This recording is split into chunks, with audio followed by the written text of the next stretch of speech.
Everyone.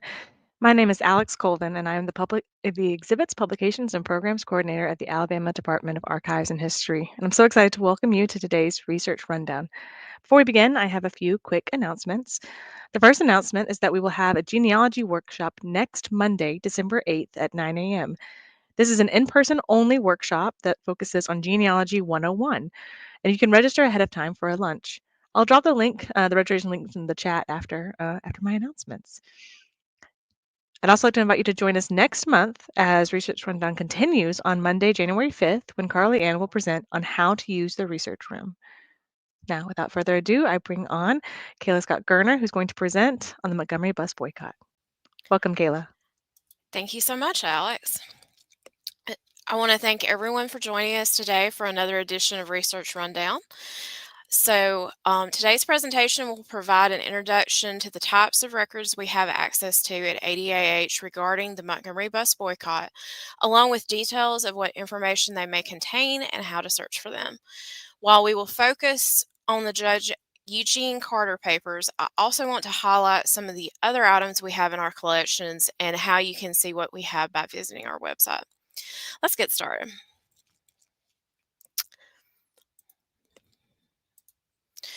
So I wanted to begin with a very condensed, very brief overview of what the bus boycott was and what led civil rights leaders in Montgomery to stage this peaceful campaign against discrimination.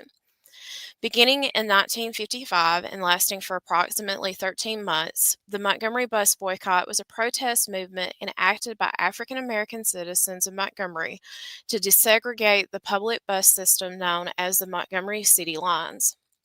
The U.S. Supreme Court ruled Alabama's bus segregation laws to be unconstitutional on November 13, 1956. When Rosa Parks quietly refused to give her seat to a white passenger on December 1, 1955, she was arrested and later bailed out of jail by E.D. Nixon, head of the Montgomery and state branches of the NAACP, and activists Clifford and Virginia Durr. The three encouraged Parks to allow her arrest to be a test case to challenge the constitutionality of segregation on buses. While the arrest of Rosa Parks was a catalyst in beginning the bus boycott, the previous arrests of Claudette Colvin and Mary Louise Smith, both of whom refused to yield their bus seats to white passengers, should not be overlooked. So, who was Judge Eugene Carter and what was his involvement in the bus boycott? Carter presided over several significant civil rights trials, including the two mentioned here. As a Montgomery Circuit Court judge, Carter ruled against King in the case of the state of Alabama versus M.L. King Jr. The 1956 trial accused King, the president of the Montgomery Improvement Association, of conspiring to boycott the Montgomery buses, thereby violating Alabama's anti-boycott law. He fined King a total of $1,000, $500 as a fine, and $500 as court costs. In the case of Rosa Parks versus the city of Montgomery, Parks appealed the decision made in the reporter's court to fine her for refusing to yield her bus seat. Her case was heard in February of 1956 by Carter, who affirmed the prior ruling that she should be fined $10 plus court fees for the recorder's court and now the additional fees for the circuit court. We have a number of letters that were written to Judge Carter during the bus boycott, along with additional collections that tell the story of this and other events related to the civil rights movement. To see what we have available, you can visit our website at archives.alabama.gov. Once you have reached our website, you will see the landing page with the tabs at the top, with the first being Research. When you hover over the Research tab, this 3-column menu you see here will appear, giving you options to look through our catalog, digital collections, and a number of other databases. Choose the option circled in red in the middle column to search the catalog. Once you have pulled up the catalog search options, you can type in keywords or names that are relevant to your search. For our purpose, we have simply typed the words bus boycott. Using this search term, we received 40 results.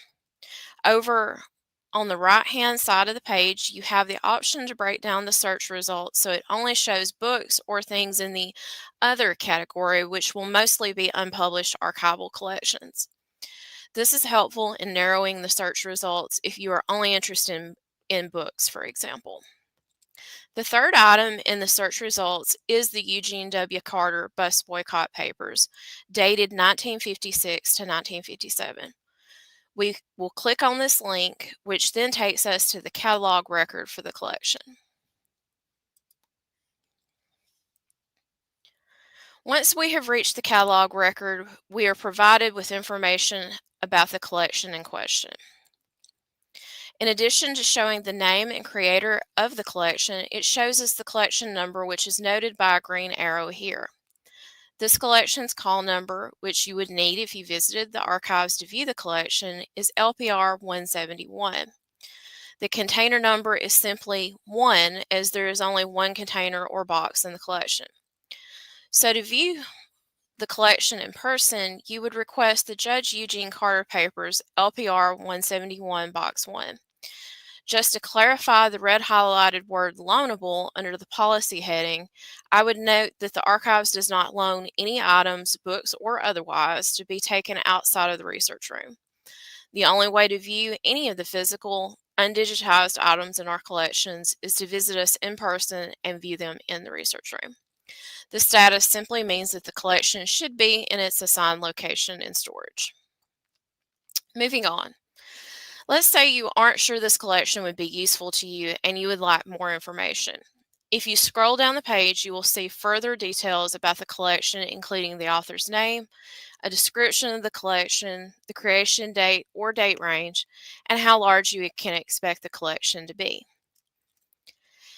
In some cases, but not all, a container listing or folder listing may be available for the collection, and some or all items may be digitized and available in our digital collections.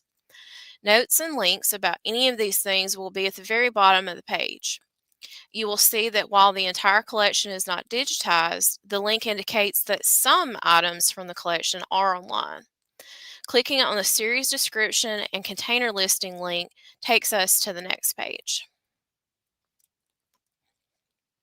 This container listing is not as detailed as some, but it notes the years of correspondence contained in each folder and lists the other items in the collection, including a copy of Martin Luther King's appeal to the Alabama State Supreme Court.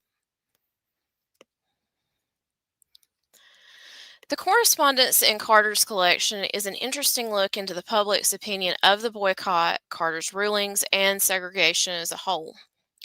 People from across the United States felt led to weigh in on whether they supported Carter's ruling or if they felt Alabama was an embarrassment for not attempting to find common ground with civil rights leaders. The first letter shown here was written to Carter and signed by a number of Delaware residents.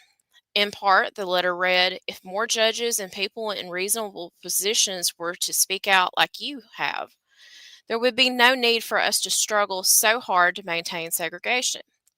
We are glad to know that the people of Alabama intend to remain segregated. We do too. Keep up the good work, and we will keep fighting too." And you will see that there are a number of signatures that were added to this. The next letter, possibly sent from Bon Secour in South Alabama, was not only written from closer to home, but was also of a more personal nature than the rest of the correspondence in this collection. It was addressed to Carter and his wife and written from someone only known as June. June wrote, in part, "Congratulations, Judge, on several things.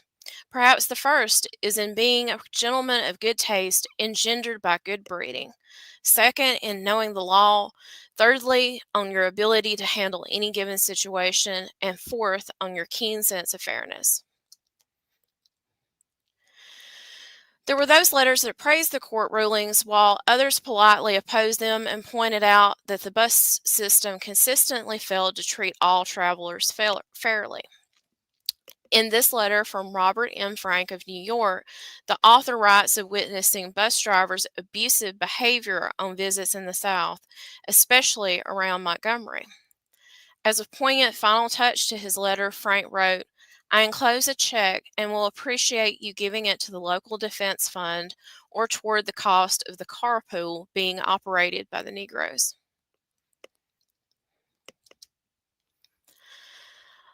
Other correspondents emphatically opposed Carter's ruling. Frank Walker in Tennessee wrote to Carter, "Since you have lived only in perfect freedom without daily threat of injustice, insult, bodily harm, I can know why you do not understand these leaders and these people in their attempt to obtain for themselves and their posterity a measure of freedom of movement and well-being."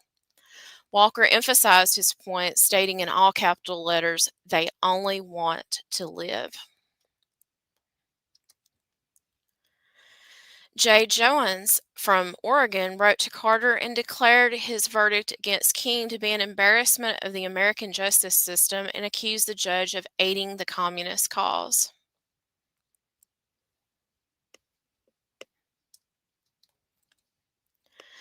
This card on the left from Mrs. John Lamar in California shamed Carter for his rulings against Parks and others. She wrote, "Negroes are human beings and sometimes and in some ways far superior to we white people." The second letter on the left, written by Ernest H. Tilford of New York, is brief yet cutting. He wrote, "May I suggest that 50 years from now, your present activities as a judge and a citizen will not be recalled with pride by folks from Alabama. Possibly it would be kindest simply to hope that no one will remember you." Back in Alabama came a heartfelt letter from an unnamed citizen in Montgomery. The writer attempted to convince the judge that ruling against participants in the boycott not only didn't make sense, but that it would be better to come to a compromise with civil rights leaders before the Supreme Court made a decision against the boycott law. The writer ended the letter with, "I am deeply disturbed about this. I am praying every day and ask you to join me."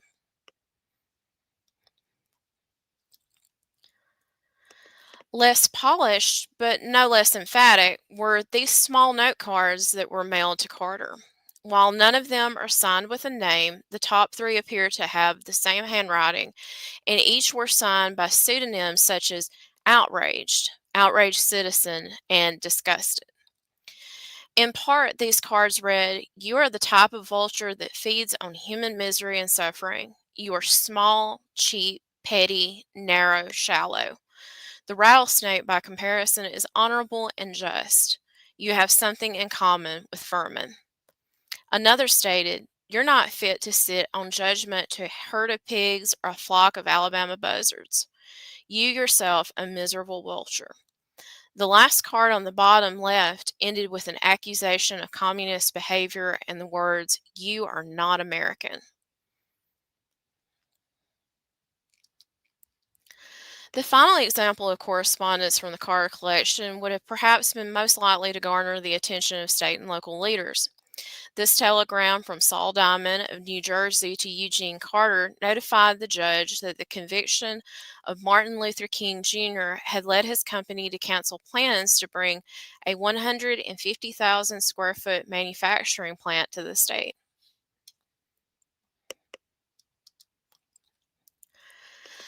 Other options for researching the Montgomery bus boycott include our vertical files collection, also called the Public Information Subject Files.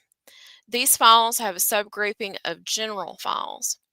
Once you click on the General Files Collection link, it will take you to a folder listing where you can scroll through subjects alphabetically or do a Control F search that will allow you to search for names or keywords throughout the folder listing.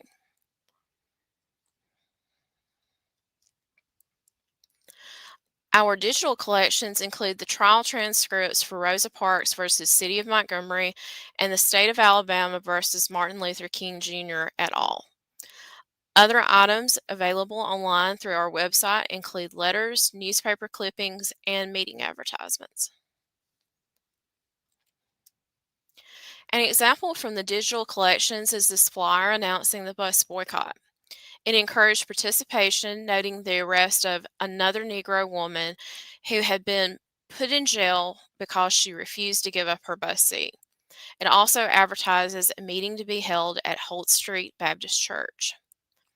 This simple flyer may not have been fancy, but it certainly spread the message as it was intended to do. This flyer is a standalone item in our physical collections labeled simply Montgomery Bus Boycott Leaflet 1955. On December 20th, 1956, Martin Luther King Jr. made a statement as president of the Montgomery Improvement Association announcing the ruling of the U.S. Supreme Court that segregation on bus systems was illegal and calling an end to the protest. King began by reiterating why the protest had begun in the first place, writing, "We came to see that in the long run, it is more honorable to walk in dignity than ride in humiliation. So, in a quiet, dignified manner, we decided to substitute tired feet for tired souls and walk the streets of Montgomery." This morning, the long awaited mandate from the United States Supreme Court concerning the bus segregation came to Montgomery. This mandate expresses in terms that are crystal clear that segregation in public transportation is both legally and sociologically invalid. King continued that this ruling, along with a unanimous vote of the Montgomery Improvement Association, put an end to the protest. He urged everyone to return to using the buses the following day and cautioned all to act with calm dignity and wise restraint in the days ahead. This document is part of the Inez Jessie Turner Baskin collection and is also digitized and available online. Also from the Baskin collection is this list of integrated bus suggestions issued by the Montgomery Improvement Association at the end of the boycott. The flyer encouraged careful and peaceful conduct and was signed by Reverend M. L. King Jr. and Reverend W. J. Powell.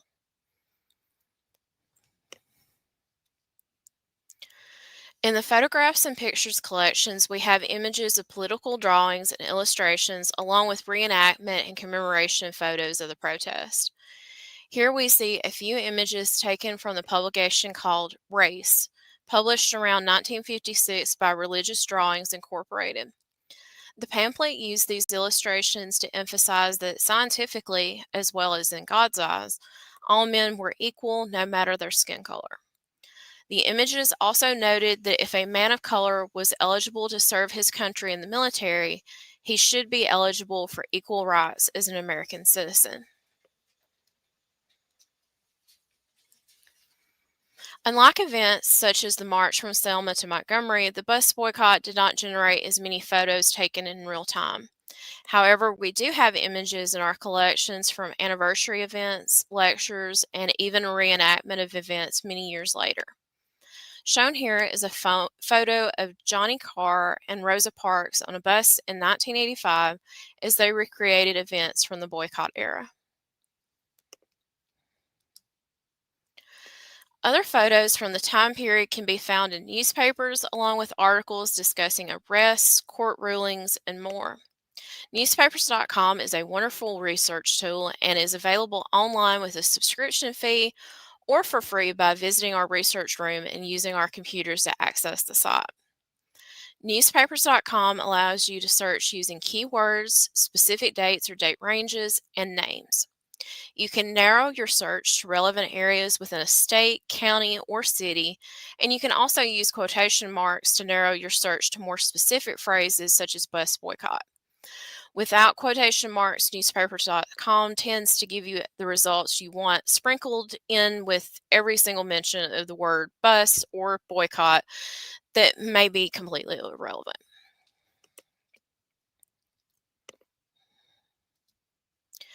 Newspapers show not only the events that occurred, but the individual actions, opinions, and sentiments of the more general public.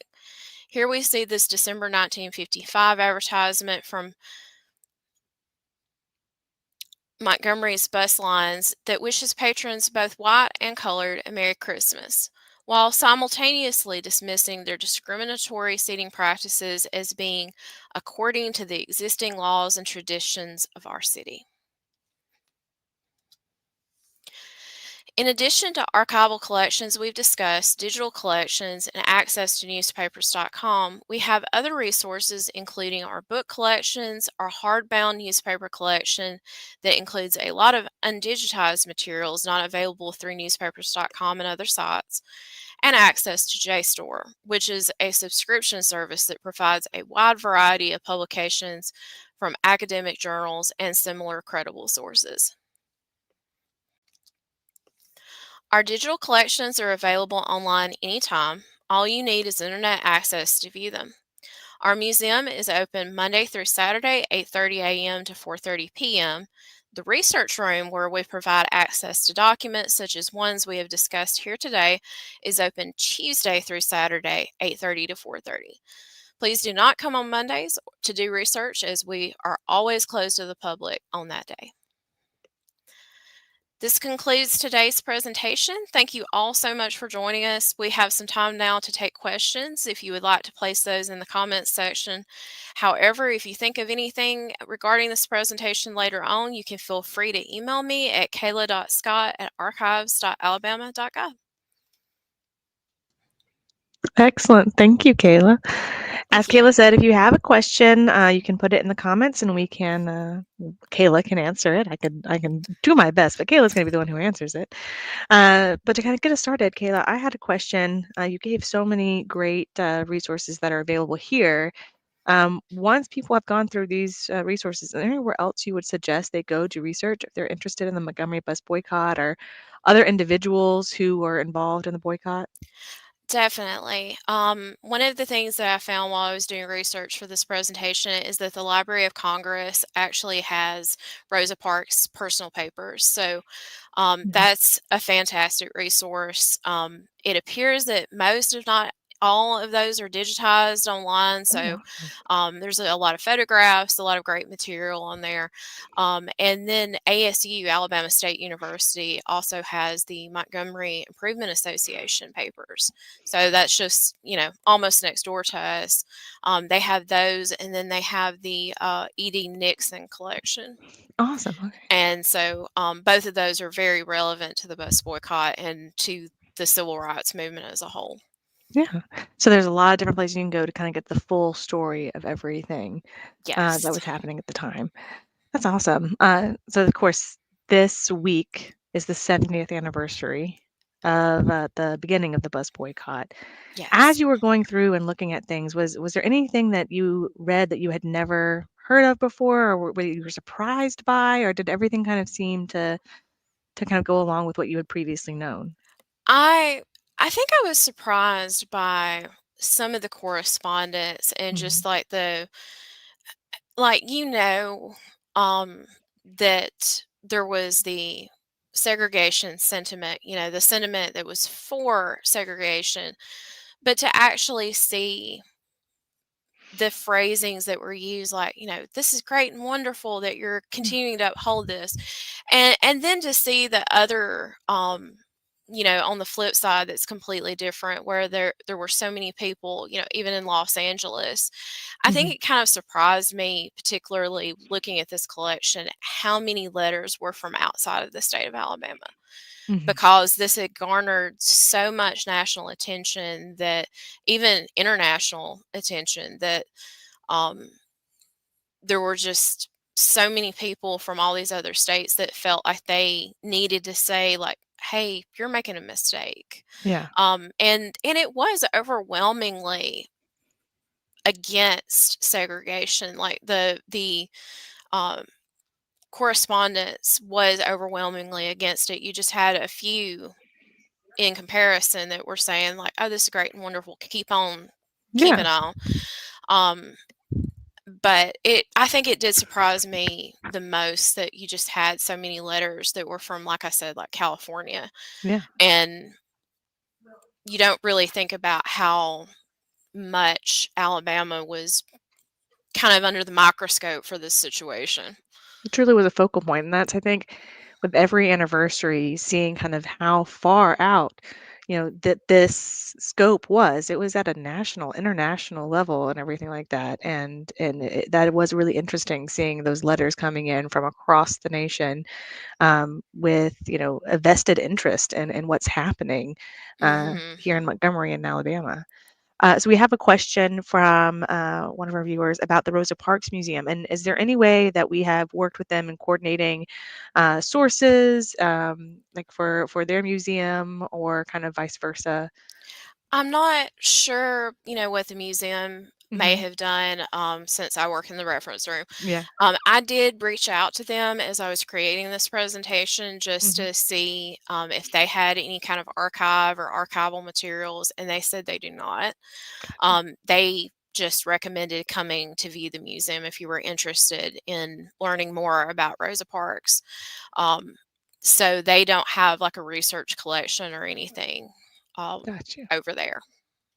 That's so interesting. And yeah, no, we've worked as far as from the museum side of things.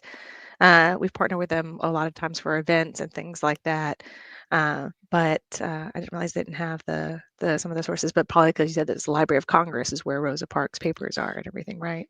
Right. And Library of Congress, I think the National Archives also Hmm. has some relevant things. They actually do have some materials digitized. If you specifically Google National Archives digital collections, like you have to kind of know what to type in to find it, because if you just go to the National Archives website, at least a while back, I was completely lost, Yeah. as far as being able to find like the collections they hold and everything, because they have so many different collections and topics and pages that it just kind of gets buried. Yeah. Um, but if you look specifically for digital collections, there may be some stuff. I think there were at least some photographs Oh wow. in theirs, but I'm guessing that the Rosa Parks Museum, like they're a little newer to my understanding. Like I don't remember when they were formed, but um, I'm assuming that that's part of why they don't particularly have an archive, because collections had already been given to places like ASU. They do have an amazing museum and exhibits there. And so, like you said, it's a Yes, great thing if people are interested in learning more about Rosa Parks herself. Going there, that's the first place I would send them. But thank you for telling us a little bit about how you can research the Montgomery Bus Boycott here at the archives, but also if your interest expands beyond what we have here, that there are lots of other resources that you can go to. And kind of like you said, this place where something very local had such a national and international effect, right? That the people were vested in interest in what was happening in Montgomery. So thank you, Kayla. you're welcome. Thank And you thank so you. much, everyone, for joining us. See y'all next month.